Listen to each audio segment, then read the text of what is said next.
ఆచి చికెన్ మసాలా. హైదరాబాద్ వేదికగా నిర్వహించిన బయో ఏషియా సదస్సు ముగిసింది. 2 రోజుల పాటు జరిగిన ఈ సదస్సులో లైఫ్ సైన్సెస్, ఫార్మా, బయోటెక్నాలజీలో వస్తున్న మార్పులపై ప్రధానంగా చర్చలు జరిగాయి.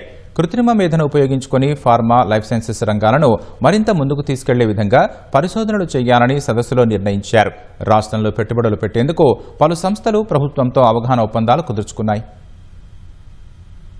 తెలంగాణ నుంచి ఇప్పటికే మెడిసిన్స్ దేశ విదేశాలకు ఎగుమతవుతున్నాయి.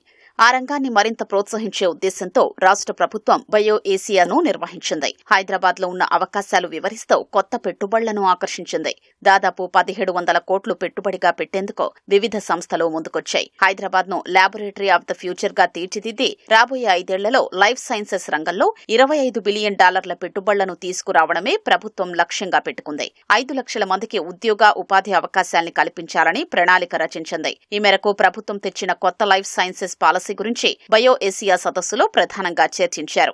ఏఐను ఉపయోగించుకుని ఔషధాలు కనుగొనడం, బయోలాజిక్స్ మ్యానుఫ్యాక్చరింగ్ లో ఆటోమేషన్, రోగి జన్యువులు, జీవనశైలి ఆధారంగా చికిత్స అందించడం వంటి అంశాలపై సదస్సులో చర్చించారు. క్యాన్సర్ చికిత్సలో వస్తున్న అధునాతన వైద్యంపైన నిపుణులు ప్రసంగించారు. ఆర్థిక సదస్సును దావోస్ లో ఎలా నిర్వహిస్తున్నారో బయో రంగంలోనూ ఈ సదస్సు ప్రపంచవ్యాప్తంగా పేరు సంపాదించేలా ఎదుగుతోందని ప్రభుత్వం నమ్మకంతో ఉంది. Antimicrobial resistance is major problem. రీసెంట్గా ప్రైమ్ మినిస్టర్ కూడా అదే మాట అన్నారు. సో అందుకనే కొత్త drugs, AI driven drugs, new combination repurpose చేయగలిగిన ఎన్నో ప్రాణాలని కాపాడవచ్చు. మనము ఒక 2 yearsలో ఈ పర్టికులర్ ప్రోడక్ట్స్ కమర్షియలైజ్ చేయొచ్చు అని సైన్వి వాళ్ళు చెప్పారు. So this will be the first AI related drug development from Hyderabad. BioAsia సదస్సులో పలు స్టాళ్లు ఏర్పాటు చేశారు. అందులో Amgen, Lilly, Novartis, Bharat Biotech, Sai Life Sciences, Dr Reddy's, Hetero వంటి సంస్థలు స్టాళ్లు ఏర్పాటు చేశాయి. అంకుర పరిశ్రమలు తమ ఆవిష్కరణల్ని ప్రదర్శించేందుకు బయో ఏసియాను వేదికగా ఉపయోగించుకున్నాయి. బయో ఏసియా సదస్సులో పాల్గొనడానికి పలు అంకుర పరిశ్రమలు దరఖాస్తు చేసుకోగా వాటిలో నుంచి 120 ఎంపిక చేశారు. Medical technology, medical devices, biopharma, cell genome therapy, ఆరోగ్య రంగంలో ఏఐ అందించే సంస్థలు 40కి పైగా స్టాళ్లు ఏర్పాటు చేశాయి. ఉత్తమ ప్రతిభ కనబర్చిన 5 అంకుర పరిశ్రమలకు బహుమతులు అందజేశారు. ఈ సదస్సులో పాల్గొనడానికి ప్రపంచవ్యాప్తంగా 500 సంస్థలకు చెందిన 4500 మందికి పైగా ప్రతినిధులు హాజరయ్యారు. 4000కు పైగా B2B చర్చలు జరిగాయి. మీరు ఎప్పుడైనా కెమెరా వెనకాల మీ వేలు పెట్టి చూసారా? లేకపోతే ఒకసారి ట్రై చేయండి. మీరు పెట్టిన వేలు ఆ కలర్ ఎర్రగా కనిపిస్తుంది స్క్రీన్ పైన.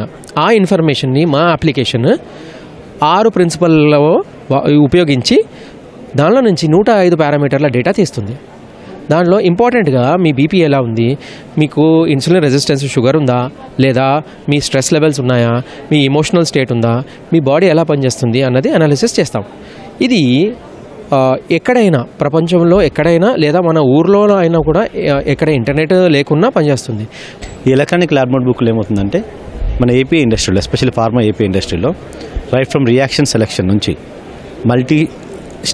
మల్టిపుల్ రియాక్షన్ స్టెప్స్, వాటి ఈల్డ్, వాటి ప్యూరిటీ, వాటి బేస్, ఇవన్నిటిని కూడా టెస్ట్ చేసుకొని ప్రాపర్గా రికార్డ్ చేసుకొని ఎప్పుడైతే మనం ఫైలింగ్ చేయాలనుకుంటామో, ఫైలింగ్ మనకు 1 year లేదా 18 months తర్వాత ఫైలింగ్ అవుతుంది.